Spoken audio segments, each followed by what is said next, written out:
शंकरपाळी करत असताना बऱ्याच जणांच्या चुका होतात। शंकरपाळी तेलामध्ये टाकल्यावर विरघळतात किंवा आपल्याला त्याचं प्रमाण समजत नाही, तूप किती घ्यावं किंवा साखर किती घ्यावी ते समजत नाही आणि खुसखुशीतही होत नाही। म्हणूनच आज मी तुम्हाला इथे अर्धा किलोच्या अचूक प्रमाणामध्ये भरपूर सारे पदर सुटलेले अगदी बिस्किटांसारखे खुसखुशीत शंकरपाळे कसे बनवायचे ते दाखवणार आहे। तुम्ही इथे बघू शकता अगदी बोटाने हलक्या हाताने दाबला तरी पण इथे बिस्किटांसारखा भुगा होतोय। तुम्हाला इथे दिसतच असेल तळण्या अगोदरचा आणि तळल्यानंतरचा शंकरपाळा किती दुप्पट तिप्पट फुललेला आहे। सोबतच शंकरपाळी बनवत असताना मी तुम्हाला इथे काही महत्त्वाच्या टिप्स सुद्धा सांगणार आहे आणि परफेक्ट प्रमाण सांगेल जेणेकरून तुमचे शंकरपाळे कुठेही चुकणार नाही। नमस्कार, मी सुनंदास रेसिपी मराठीमध्ये तुमचं मनापासून स्वागत करते। चला तर मग बनवायला सुरुवात करूया। मला बऱ्याच जणांची कमेंट आली होती की तुम्ही अर्धा किलोचे शंकरपाळे बनवून दाखवा, म्हणूनच अर्धा किलोचं शंकरपाळ्यांचं प्रमाण मी तुम्हाला इथे सांगणार आहे। आता मी इथे अर्धा किलोचं मैद्याचं पॅकेट घेतलंय। आता मी तुम्हाला इथे वजनी आणि वाटीचं प्रमाण दोन्हीही सांगणार आहे। तुमच्या घरामध्ये एखादी अशी मोजणारी वाटी असेलच तर त्याच वाटीने आपल्याला शेवटपर्यंत सर्व साहित्यांचं प्रमाण घ्यायचंय। आता अर्धा किलो मैद्यामध्ये आपल्या किती वाट्या भरणार आहेत ते आपण बघून घेऊयात। वाटीमध्ये मैदा भरल्यानंतर असं उंचपर्यंत भरायचं आणि वरतून हलक्या हाताने दाबायचं आणि सपाट वाटी अशी करून घ्यायची, म्हणजे मग आपल्याला वाट्यांचं प्रमाण ही व्यवस्थित कळतं। आता अर्धा किलो मैद्यामध्ये इथे माझ्या बरोबर 3 वाट्या भरलेल्या आहेत। आता हा मैदा आपल्याला व्यवस्थित चाळून घ्यायचा आहे। मैदा चाळून घेणं खूप गरजेचं आहे कारण त्याचा असा दाना दाना मोकळा होतो, त्यातल्या गाठी वगैरे असतात ना त्या निघून पण जातात। आता मैदा इथे चाळून झालेला आहे आणि मैद्याचं प्रमाण इथे आता तुम्हाला मी सांगितलं। आता आपण साखरेचं आणि पाण्याचं प्रमाण इथे बघणार आहोत। ज्या वाटीने आपण मैदा मोजून घेतला होता ना त्याच वाटीने आपल्याला साखर आणि पाणीही मोजून घ्यायचं आहे। आता इथे मी 3 वाटी मैद्याला बरोबर अर्धी वाटी साखर घेतलीये आणि वजनी प्रमाणे म्हणाल तर 120 ग्रॅम आहे। जर तुम्हाला जास्त गोड शंकरपाळे हवे असतील तर तुम्ही यामध्ये 10 ग्रॅम साखर अजून वाढू शकताय। आता ही साखर आपल्याला एका भांड्यामध्ये घालून त्याच वाटीने आपल्याला पाणीही मोजून घ्यायचंय। आता इथे आपल्याला अर्धी वाटी साखरेला अर्धीच वाटी पाणी घ्यायचंय। हे परफेक्ट प्रमाण आहे। आपल्याला पीठ भिजवताना अजिबात वरतून पाणी घालण्याची गरज पडणार नाही। आता हे पाणी देखील आपण त्याच भांड्यामध्ये घालून घेऊयात। आता हे भांड गॅसवर ठेवून आपल्याला साखर पूर्णपणे पाण्यामध्ये विरघळून घ्यायची आहे। इथे एक गोष्ट लक्षात ठेवा, इथे आपल्याला पाक वगैरे करायचं नाही, फक्त पाण्यामध्ये साखर विरघळून घ्यायची आहे। 1 मिनिट भरातच आपली इथे साखर पूर्णपणे विरघळलेली आहे। आता आपण गॅस बंद करूया आणि याला थंड करण्यासाठी बाजूला ठेवून देऊया। आता जो आपण मैदा चाळून घेतला होता ना त्यामध्ये आपल्याला चिमूटभर मीठ घालायचंय। कोणत्याही गोडाच्या पदार्थामध्ये थोडंसं मीठ घातलं ना त्याचा गोडवा आणखी वाढतो। आता याला व्यवस्थित मिक्स करून घ्यायचंय। आता मिक्स करून झाल्यानंतर आपण तुपाचं प्रमाण बघून घेऊया। आता ज्या वाटीने आपण सर्व साहित्य मोजून घेतलं होतं ना त्याच वाटीने आपल्याला चांगलं तूप कडकडीत विरघळून अर्धी वाटी बरोबर मोजून घ्यायचंय। म्हणजे मी काय केलंय, पहिले तूप विरघळून घेतलं आणि मगच अर्धी वाटीने मोजून घेतलं। घट्ट तूप जर घेतलं तर तुपाचं प्रमाण वाढू शकते, त्यामुळे आपल्याला असं विरघळूनच वाटीने मोजून घ्यायचंय। आणि तूप इथे वजनी प्रमाणे म्हणाल तर 125 ग्रॅम आहे। आपल्याला पीठ भिजवताना खूप लक्षपूर्वक भिजवायचंय कारण आपल्याला हीच प्रोसिजर जास्त महत्वाची आहे। जर ही प्रोसिजर व्यवस्थित झाली की आपले शंकरपाळे अगदी खुसखुशीत होतात। आता कडकडीत तूप घातल्यानंतर हे तूप खूप गरम आहे, त्यामुळे आपल्याला चमच्याने सुरुवातीला असं हलवून घ्यायचंय। थोडंसं चमच्याने मिक्स करून झालं की दोन्ही हाताच्या साहाय्याने पिठाला व्यवस्थित चोळून घ्यायचंय। तूप आणि मैदा व्यवस्थित एकजीव झालं पाहिजे असं आपल्याला चोळून घ्यायचंय। शंकरपाळे खुसखुशीत होण्यासाठी ही प्रोसिजर करणं खूप महत्त्वाचे आहे। शक्यतो जेवढं होईल तेवढं आपल्याला पिठाला व्यवस्थित इथे चोळून घ्यायचंय। साधारण 4 ते 5 मिनिटांनंतर इथे अशी पिठाची मूठ बनायला लागली आणि लगेच तुटली की समजून घ्यायचं की आपलं पीठ इथे भिजवण्यासाठी तयार झाले। आता एकीकडे आपलं साखरेचं पाणीही कोमट झालेलं आहे।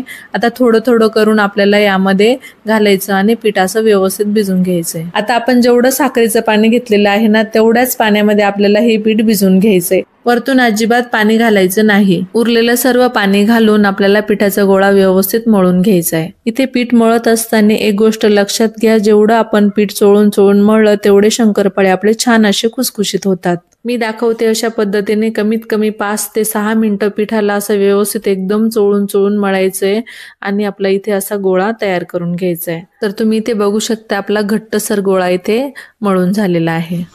आता यातला एक मोठा गोळा तोडून आपल्याला याची गोल लाटी बनवून घ्यायची आहे। आपल्याला इथे शंकरपाळ्याचं पीठ घट्टच हवंय, पण जर तुम्हाला लाटी बनवताच येत नसेल तर या वेळेला काय करायचं, आपल्याला यामध्ये 2 चमचे दूध घालून याला चांगलं मळून घ्यायचंय आणि मगच याची पोळी लाटून घ्यायची आहे। पीठ घट्ट असल्यामुळे आपल्याला लाटायला थोडा त्रास होतो, पण मग जेवढं पीठ घट्ट असलं ना तेवढे आपले शंकरपाळे छान कोरडे होतात, तेलकट अजिबात होत नाही आणि छान खुसखुशीत होतात। आता मोठी पोळी लाटून झाल्यानंतर आपल्याला दोन्ही साईडने याला असं फोल्ड करून घ्यायचंय आणि वरतून खालूनही असं दोन्ही बाजूंनी फोल्ड करून घ्यायचंय। मी दाखवते अशा पद्धतीने।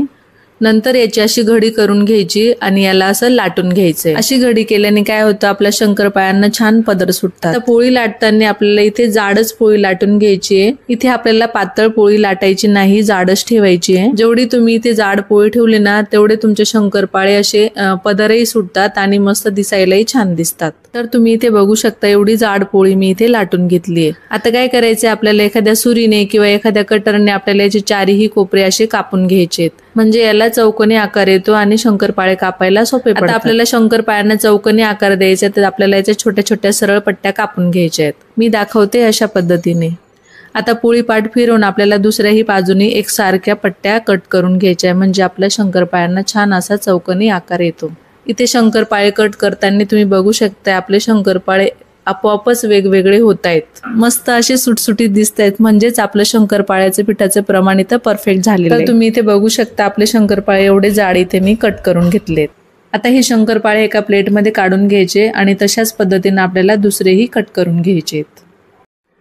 आता शंकरपाळे तळण्यासाठी इथे मी कढईमध्ये तेल गरम करायला ठेवलंय आणि गॅस इथे मी कमीच ठेवलाय। आता शंकरपाळे तळण्यासाठी इथे कितपत तेल आपल्याला गरम हवंय ते मी तुम्हाला इथे दाखवते। छोटासा पिठाचा गोळा तेलामध्ये टाकून बघायचा, पिठाच्या गोळ्याला असे हलकेसे बबल यायला लागले की समजून घ्यायचं आपलं तेल इथे गरम झालेलं आहे। तेल गरम असल्यामुळे आपल्या हातावर तेल उडण्याची भीती असते, तर त्यामुळे काय करायचं, आपल्याला झाऱ्यावरती असे शंकरपाळे घेऊन हलक्या हाताने तेलामध्ये सोडायचे। मी दाखवते अशा पद्धतीने। शंकरपाळे तेलामध्ये सोडल्यानंतर आपल्याला जोपर्यंत शंकरपाळे तळून वरती येत नाही तोपर्यंत आपल्याला चमच्याने अजिबात हलवायचं नाही। आता या स्टेजमध्ये आपल्याला गॅस इथे कमीच ठेवायचा आहे। थोड्याच वेळात तुम्ही इथे बघू शकताय शंकरपाळे हळूहळू तळून वरती यायला लागलेले आहेत। आता ह्या स्टेजला आपल्याला काय करायचंय, गॅस थोडासा वाढवायचा आहे, पण मध्यमपेक्षा कमीच ठेवायचा आहे। पण अजूनही आपल्याला शंकरपाळ्यांना चमच्याने हलवायचं नाही, कारण अजूनही शंकरपाळे नरम आहेत, जर झाऱ्याने हलवलं तर ते तुटू शकतात। तुम्ही इथे बघू शकताय सुरुवातीलाच किती पदर सुटलेले दिसत आहेत। आता 2 ते 3 मिनिटांनंतर झाऱ्याने असं शंकरपाळ्यांना खालीवर करायचंय आणि एकदम हलक्या हाताने शंकरपाळ्यांना हलवायचंय। आता इथून पुढे आपल्याला झाऱ्याने एकसारखं शंकरपाळ्यांना हलवत राहायचंय, म्हणजे आपल्या शंकरपाळ्यांना छान एकसारखा रंग येतो। आता इथून पुढे आपल्याला 5 ते 6 मिनिटं शंकरपाळ्यांना हलकासा सोनेरी रंग येईपर्यंत तळून घ्यायचे।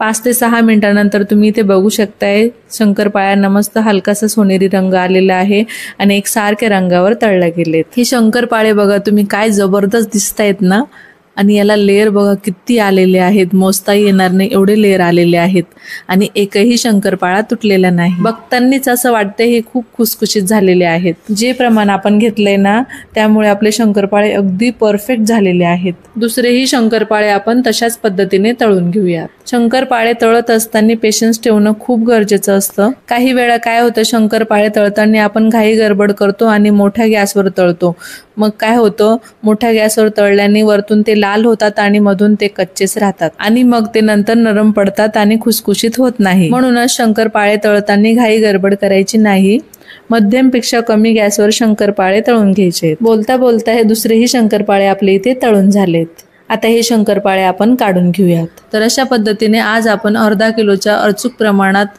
भरपूर सारे पदर सुटलेले शंकरपाळे कसे बनवायचे ते बघितले। तुम्हाला इथे मी एक शंकरपाळा तोडूनही दाखवते, तर तुम्ही इथे बघू शकता आतपर्यंत पूर्ण तळल्या गेलेले अगदी बिस्किटांसारखा भुगा होतोय आणि तेलकट अजिबात झालेले नाही। नुसते अशा हलक्या हाताने जरी दाबले तरी बिस्किटांसारखा भुगा होतो, एवढे खुसखुशीत झालेले आहेत। अगदी तोंडात टाकताच विरघळतील असे खुसखुशीत शंकरपाळे आपले आज इथे तयार झाले। मी तुम्हाला इथे अर्धा किलोचं प्रमाण दाखवलेलं आहे, पण जर तुम्हाला 1 किलोचं प्रमाण बघायचं असेल तर खाली दिलेल्या डिस्क्रिप्शन बॉक्समध्ये लिंक दिलेली आहे, तिथे जाऊन तुम्ही व्हिडिओ बघू शकताय। करायला गेलं ना तर हे शंकरपाळे अगदी सोपे आहेत, अजिबात अवघड नाही। फक्त मी ज्या टिप्स सांगितल्या ना बनवत असताना त्या टिप्स जर तुम्ही फॉलो केले ना तर तुमचे शंकरपाळे कुठेही बिघडणार नाही। तुमचेही शंकरपाळे अगदी असेच बिस्किटांसारखे खुसखुशीत होतील। आता येणाऱ्या दिवाळीमध्ये तुम्ही हे शंकरपाळे नक्की ट्राय करून बघा, कसे झाले मला कमेंटमध्ये नक्कीच कळवा। व्हिडिओ आवडला असेल तर लाईक शेअर सबस्क्राईब करायला विसरू नका। चला तर भेटूया अशा छानशा पुढच्या रेसिपीमध्ये।